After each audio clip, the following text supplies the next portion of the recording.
প্রকৃত মুক্তা পান। শাস্ত্র বলেছেন কোন ছেলে যদি চঞ্চল থাকে, তার বুদ্ধি যদি চঞ্চল হয়, 100% গ্যারান্টি দিয়ে আপনাদেরকে বলছি, কোনো ভেজাল নেই, নির্ভেজাল কথা। ওই চন্দ্রদেবতা চঞ্চল হলে সন্তান চঞ্চল হয়, আপনিও চঞ্চল হবে, বৃদ্ধ মানুষ চঞ্চল হয়, চন্দ্র চঞ্চল, মন চঞ্চল হয়। চঞ্চল মনকে শান্ত করার জন্য প্রকৃত মুক্তা করতে হবে, নকল মুক্তা করতে হবে। মুক্তা কোথায় হয়? সাগরে হয়। সাগরে পেয়ে যাবেন বলি না, এটা ঝিনুকের মধ্যে থাকে। ওই ঝিনুকের মুক্তা নিতে হবে, নকল তৈরি করা কৃত্রিম মুক্তা নিলে হবে না। তো মুক্তা কি থেকে হয়, কেমন করে হয় ঝিনুকের মধ্যে? শুনে নেন। জ্যৈষ্ঠ মাসে, এটা কি মাস চলছে? বৈশাখ। বৈশাখ মাসের আজকে 15 তারিখ। এই জ্যৈষ্ঠ মাসের একটা তারিখ আছে, তারিখটা বলছি। আপনারা নক্ষত্র কটা আছে জানেন? বাবারা, নক্ষত্র 27টি নক্ষত্র। সনাতন ধর্মে, হিন্দু শাস্ত্র সনাতন ধর্মে, এই সনাতন ধর্মকে উন্মোচিত করবার জন্য, গড়বড় করার জন্য আমাদের পূর্বক্ষ সেই কবিগণেরা, ঋষিমুনিরা 27টি নক্ষত্রের সৃষ্টি করেছেন। এই 27টি নক্ষত্রের মধ্যে একটা মূলা, কোনো বা পূর্ব ফাল্গুনি, উত্তর ফাল্গুনি, কোনো মঘা, কখনো উত্তরসরা, এইগুলো নক্ষত্রের নাম। এইরকম একটা নক্ষত্র আছে, যেমন রোহিণী নক্ষত্র ছাড়া জন্মাষ্টমীর পূজা হবে না। রোহিণী নক্ষত্র পেতেই, হ্যাঁ, ঠিক সেই তারিখে রোহিণী নক্ষত্রটা জন্মাষ্টমীতে পড়বে কথা। তো এই জ্যৈষ্ঠ মাসের 7টি নক্ষত্র, জ্যৈষ্ঠ মাসের 7টি নক্ষত্রতে বৃষ্টি হয়। সেই বৃষ্টির জল যদি কোনো হাতির মাথায় পড়ে তাহলে হয় গজমতি। কোনো সাপের মাথায় যদি পড়ে তাহলে হয় সাপের মণি। সব সাপের মণি, 5000 বছর বয়স হয়ে গেল, সাপের মাথার মণি পাবেন না। ওই জ্যৈষ্ঠ মাসের 7টি নক্ষত্রের জল যদি গরুর গায়ে পড়ে তাহলে গরুর হয় গরু, হ্যাঁ, সাপের মাথায় পড়লে হয় মণি। আর বংশের মাথায় যদি পড়ে বংশলোচন। ওই বংশলোচন দিয়ে কবিরাজেরা অনেক প্রশিক্ষণ তন্ত্র, হ্যাঁ, যারা কবিরাজ আছেন তারা করে থাকে। একবারে যদি জানেন না তা নয়, আমার বাবা কবিরাজ ছিলেন তো, গোবিন্দ কবিরাজ। আমার বাবা প্রবেশ করেছিল ঝোল কবিরাজ, যেটা সেই তো সেই 7টি নক্ষত্রে, জ্যৈষ্ঠ মাসের 7টি নক্ষত্রে যদি জল ঝিনুকের উপরে পড়ে তাহলে সেই ঝিনুক থেকে হয় মুক্তা, মুক্তা। আর সেই মুক্তা যদি কোনো চঞ্চল ছেলে হাতে করতে পারে তাহলে তার লেখাপড়ায় মন বসবেই বসবে, শান্ত তার মেজাজ হবেই হবে, এবং কর্মতে তার উন্নতি ঘটবেই। তার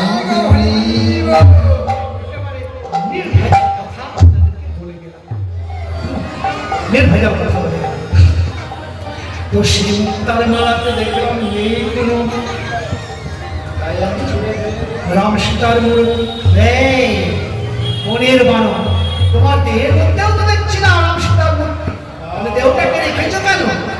দেখো থাক করে কাঁপতে কাঁপতে কি বললে প্রভু রক্ষক, চোখ দিয়ে জল বেরোচ্ছে হনুমানের। আমার মধ্যে রাম সীতা নেই, তুমি বলতে পারলে? সত্যি তো, এই দেহে যদি সীতারাম না থাকে, যুগল গরিব না থাকে, তাহলে কেন আমি এই দেহটা রেখেছি? সুতীক্ষ্ণ বড় বড় নখ দিয়ে ভোরের বানর বীর হনুমান, জয় শ্রীরাম।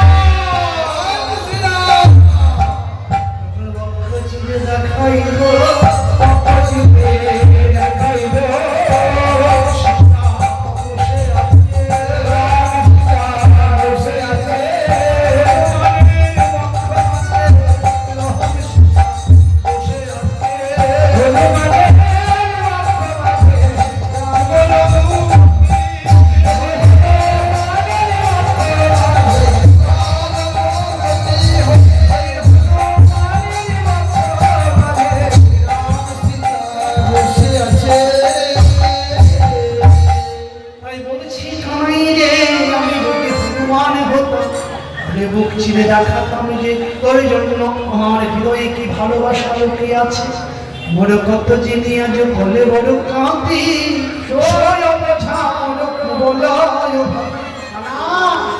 মোর কত মানে নীলমণি নীলা নীলা বুঝছেন তো, যখন শরীর দশা হয় তখন অ্যাস্ট্রোলাইজার বলে একটা কাজ করো, 8 ভরি কি 10 ভরি একটা নীলা পাথর করো। ওই নীলা পাথরকে জয় করে তোর যে সুন্দর বদরখানা, সেই বদরখানাকে মলিন দেখছি কেন, ছামর দেখছি নোংরা হয়ে গেছে। বলয় ভাবি, বলয় মানে পদ্ম ফুল, ওই যে নীল পদ্ম ফুল মতো বদরখানা আজকে মলিন হয়ে গেছে। তো পদ্ম ফুল সূর্যের আলোতে যদি হয়ে অভ্যাস আর চাঁদের আলোতে গুটিয়ে যায়, তাহলে কানাইরে বলবল করে যে কুবলয় ভাবি, ওই যে নীল পদ্মটা মলিন হয়ে গেছে, ঝামর হয়ে গেছে। বলে বলে মনে চাঁদে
দেখুন কি বিশ্বাস, জগৎকে জানিয়ে দিলেন দেখো জগৎ, তুমি যদি গোবিন্দকে পেতে চাও, কৃষ্ণকে পেতে চাও, আগে বিশ্বাস অর্জন করো।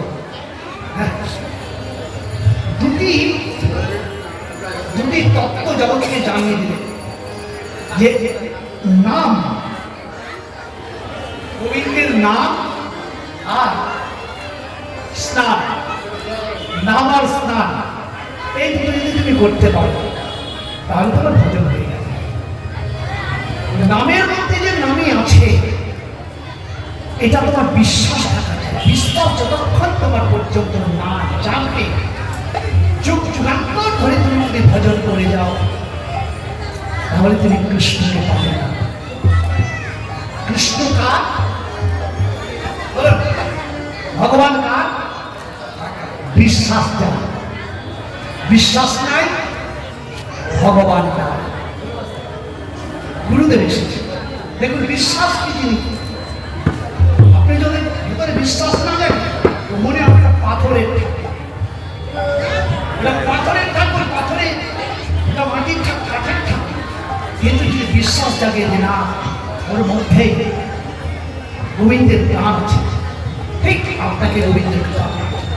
গুরুদেব এসেছে, গুরুদেব এসেছে, গুরুদেব প্রচার করছে মানুষকে, শিষ্যদেরকে বলছে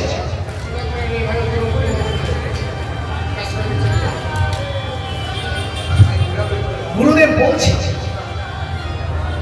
শোনো, যতস্যই সেবা মৃত্যু আহার সৃষ্টি নৃদেহ মৃত্যং সুলভং সুলীলভং প্রবং সুকল্পং গুরুকর্ণ ভাগ ময়েন করেন অবশ্যই তাঙ্কুমান ভাবাব ভিন্ন করে সব এই জীবনে তুমি যে মানুষ দেহটা পেয়েছ, গুরুদেব শিষ্যদেরকে বলছে তুমি মানুষ দেহটা পেয়েছ, এই মানুষ দেহটা একটি প্রব মানে নৌকা।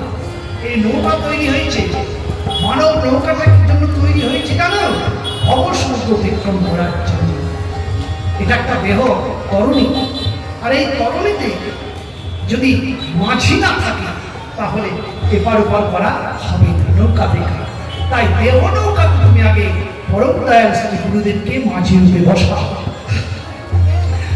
জলদেহ জীবন্তরী শ্রী গুরুদেব লৌকান্ডারী হরি নাম রূপারজ্য ধরি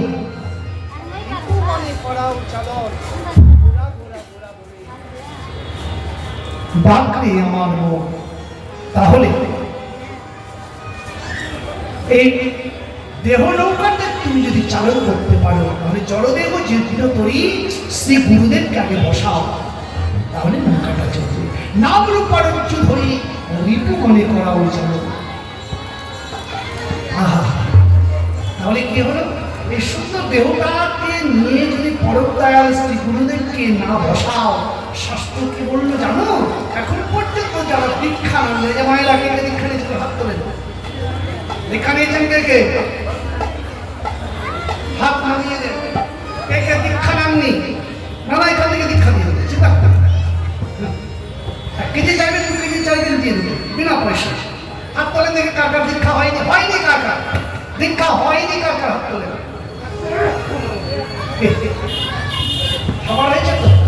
শুনে নেন, ফাঁকি দিন না, ফাঁকি দিলে ফাঁকি ধরবে। কি জন্য বললাম জানেন? দীক্ষা যারা না নিয়েছেন, মানে পরম দয়াল শ্রী গুরুদেবকে যারা হৃদয় মধ্যে বসাননি, ওই ছেলেটা ফাঁসি দিয়ে মরেছে, আত্মহত্যা করেছে, অপরাধ জলে ডুবে মরেছে, নেমে জীবন দিয়ে মরেছে, বিষ খেয়ে মরলে যেন পাপ হয়। তার চাইতে দীক্ষা না নিয়ে কেউ যদি মারা যায়, তাহলে রেলে জীবন দিয়ে, ফাঁসি দিয়ে, বিষ খেয়ে মরলে জলে ডুবে যে যার মৃত্যু হয়, এতে যতটা পাপ হয় তার চাইতে 50 গুণ বেশি পাপ হয় যদি দীক্ষা না নিয়ে মারা হয়। তাহলে আপনারা এখন বুঝছেন যে দীক্ষা নিবেন কি নিবেন না, এটা আপনাদের ব্যাপার। দীক্ষা না নিয়ে যদি আপনি মারা যান, যতই ভজন করেন, যতই স্বামী ভক্তি করেন, আর যতই ঠাকুর দেবতা ঘন্টা পূজা, কিচ্ছু হচ্ছে না। আগে দীক্ষা, পরম দয়াল শ্রী গুরুকে আগে ভজন করতে হবে, তারপরে আপনি যাতে করবেন। তবে আপনি দীক্ষা নিয়ে নিয়েছেন বলে আপনি সব পেয়ে গেছেন না। আগে স্বামী পূজা, মায়েদেরকে বলছি, আগে স্বামী পূজা, তারপরে দেবতার পূজা। তো দেবতার পূজাতে খুব দিচ্ছেন, চঞ্চল দিচ্ছেন, ঘন্টা বাজাচ্ছেন, খুব প্রণাম করছেন বৈষ্ণবদেরকে। আর স্বামী যদি বলে হ্যালো খিদে লেগেছে, খেতে না, এখন পূজা করছে, দেখতে পাচ্ছ না, ভিখারি এসে দেখতে পাচ্ছ না, খবরদার এমন কাজ করবেন না। শাস্ত্র বলেছে আগে স্বামী পুজো, তারপরে গিয়ে দেবতার পূজা। স্বামীকে পায়ের জুতো দিয়ে মানে না, অশোক আমার জুতোটা নিয়ে এসো, নামে ধরে ডেকে তার স্বামীকে জুতা নিয়ে আসতে বলো। আর বেয়াদব ছেলেটা ও কি করছে? স্ত্রীর কথা শুনে মা বাবার নাককে ডুবিয়ে দিচ্ছে, মাথায় করে জুতো নিয়ে চলে আসছে ঘর থেকে বা বাজার থেকে। বেয়াদব থাকা, মা বাবার নাম ডুবিয়ে দিচ্ছিস, বুঝতে পারছিস তো কতটা পাপ হবে? এমন কাজ করবেন না। আগে স্বামী সেবা করবেন, তারপরে দেবতার পূজা করবেন।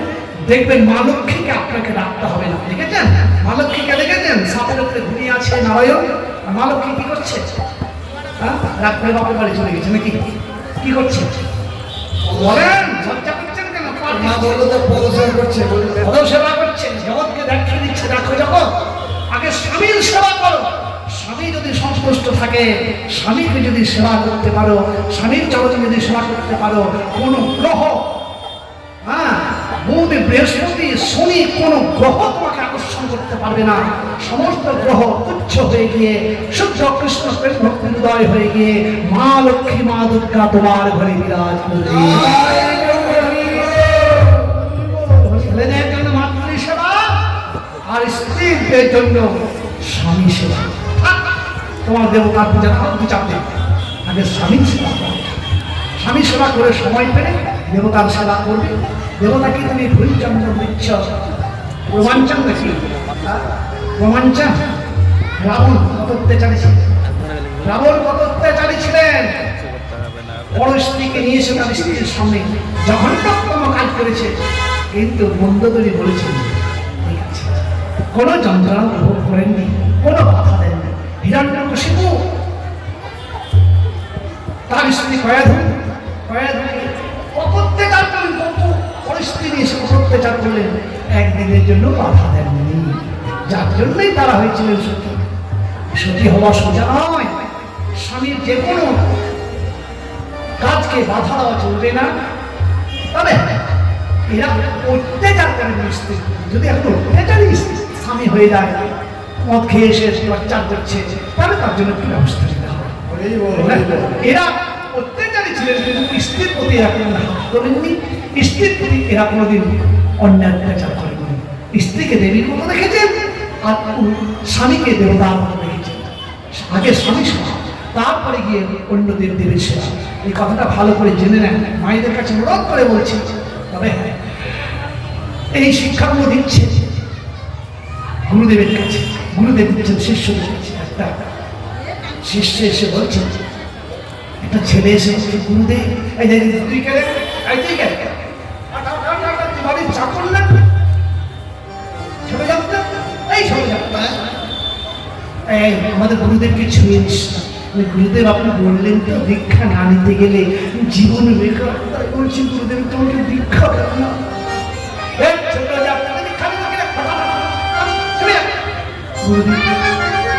আপনি যে বললেন যে কৃষ্ণ নামে কোনো জাত হয় না, তাই বলে তোকে বলেছি নাকি তুই ছোট যা গঙ্গা চামন না হারি না কোনো নাম ছিল না।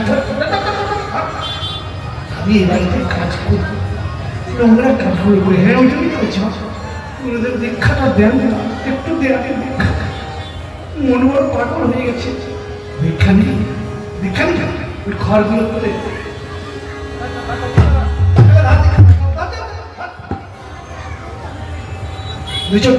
লাড়াগুলো খড়গুলো দিয়েছে, এটাই তো দীক্ষা। গুরুদেব সবার কানে কানে বললেন, আবার বলবেন না, তোর কি বলবো রে, তোকে আমি ছোবো না, তোমার জাত যাবে না।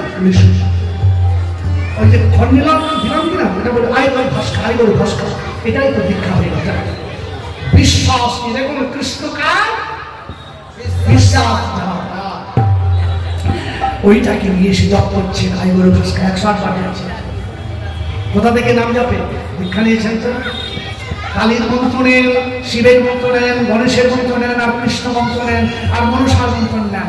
জপটা হবে এইখান থেকে, এই যে এইখান থেকে দেখে নেন, ভুল করে এখান থেকে জপবেন না, কোন জায়গা থেকে জপবেন না। এই আঙুল, এই আঙুল থেকে কেন জপবেন? এই আঙুল থেকে জপার একটা কারণ আছে। কি কারণ? এটা হচ্ছে অনামিক আঙুল।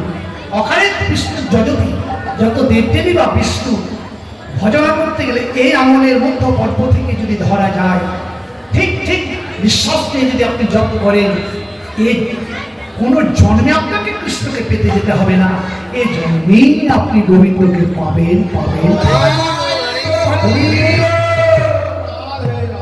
এই জন্মেই আপনি কৃষ্ণ পাবেন।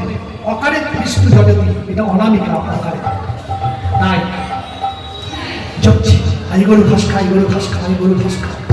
এলে না গুরু, প্রভু আমার গুরুদেব বলেছে তুমি আসবে, তুমি এলে না কেন? বিশ্বাস কাকে বলে দেখুন। বিশ্বাস নিয়ে গোবিন্দ যদি বুঝতে পারেন, কাঠের ভেতর থেকে গোবিন্দ আপনাকে দেখা দেবে, মাটির ভেতর থেকে গোবিন্দ দেখা দেবে।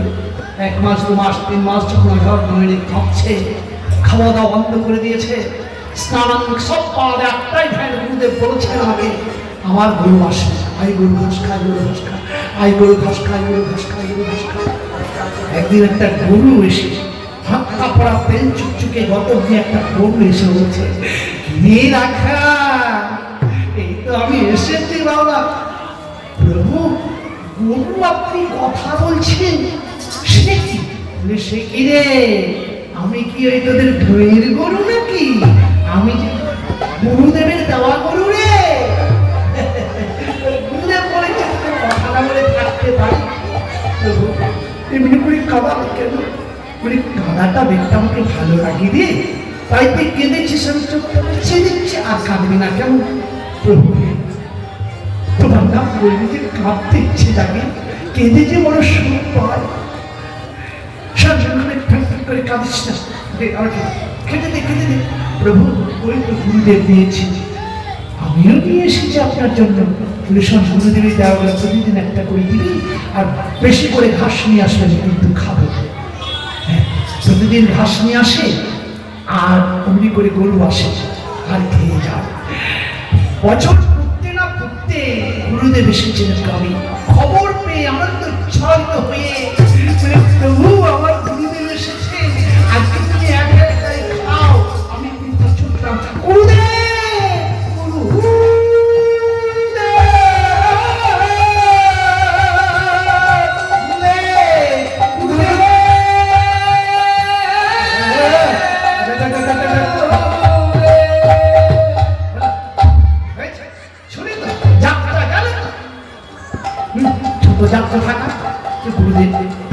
আমি আমাদের রাতে সবচেয়ে ভুলে গিয়েছিলাম, আমি জলেরই দিচ্ছি স্নান করে, ওর ছোঁয়া জল নিয়ে আবার আমি ছোঁয়া হবো নাকি? গুরুদেব আপনি যে গরু খেতে বলেছিলেন না, গরুটা এসে প্রতিদিন খেয়ে যায় তো, তাই আপনার গরু দেখা কি বললি? গরু এসে খেয়ে যা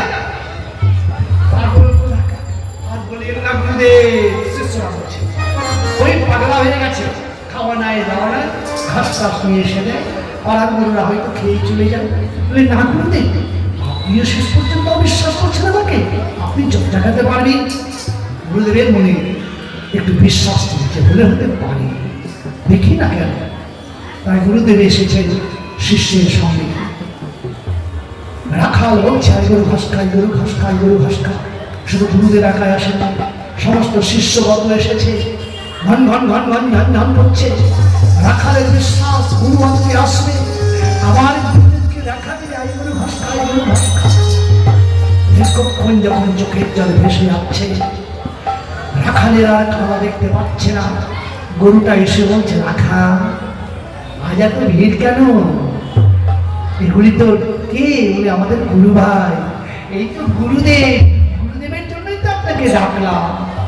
গুরুদেব চোখের জলে ভেসে যাচ্ছে, পেঁপড়ে পেঁপড়ে কাঁপতে কাঁপতে শিষ্যকে জড়িয়ে ধরে বলছে রাখা কার সাথে কথা বলছিস বাবা?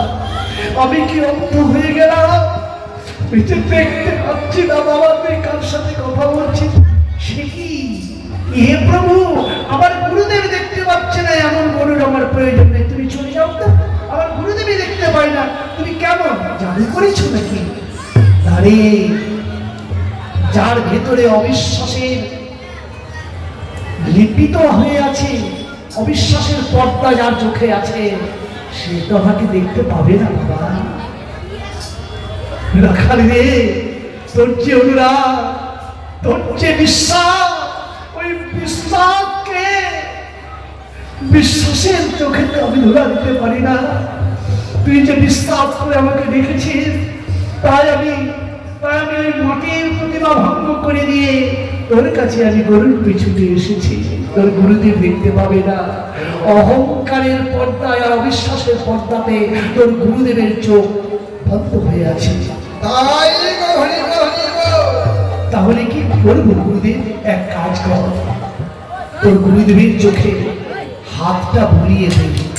তাই গুরুদেবের রাখালকে বলছে, গুরুদেব রাখাল নিয়ে তোর মতো বিশ্বাস নিয়ে আমি যদি একদিনের জন্য রাখতে পারতাম, রাখাল নিয়ে আমি কফির পাতা, শুধু পাতা কফির মধ্যে যেমন কফি খুঁজে পাওয়া যায় না, শুধু পাতাতেই ভর্তি থাকে, তেমনি অবিশ্বাস কি শুধু ভাগবতের পাতাগুলোকে শুধু উল্টে গিয়েছি রে। ওই ভাগবত যদি ভগবান শ্রীকৃষ্ণ এই বিস্তার আমার চোখে আসেনি বাবা।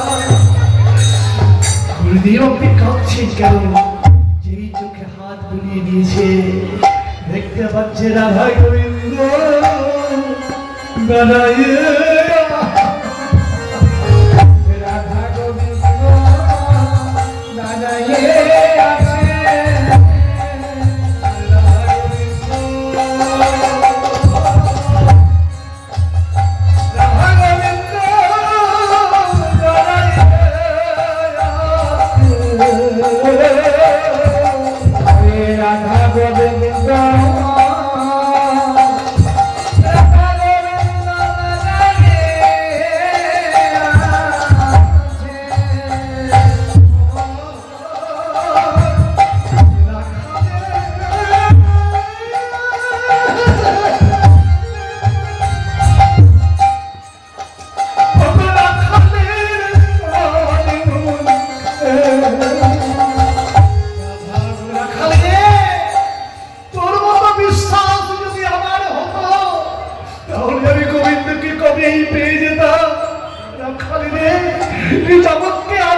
বিশ্বাস যার কৃষ্ণ তার, বিশ্বাস না থাকলে জনপর কৃষ্ণকে ডাকলেও কৃষ্ণ পাওয়া যায় না। রাখালে তুই আমার শিষ্য যদি না হতি তাহলে তোর চরণ দুটো ধরে আমি আমার গেলে কবরে রাখতাম। জগতে জেনে না এইরকম যদি বিশ্বাস না থাকে তাহলে কি গো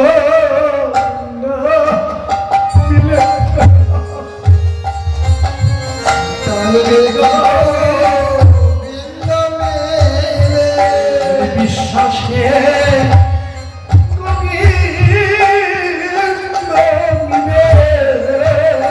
বলি বিশ্বাসে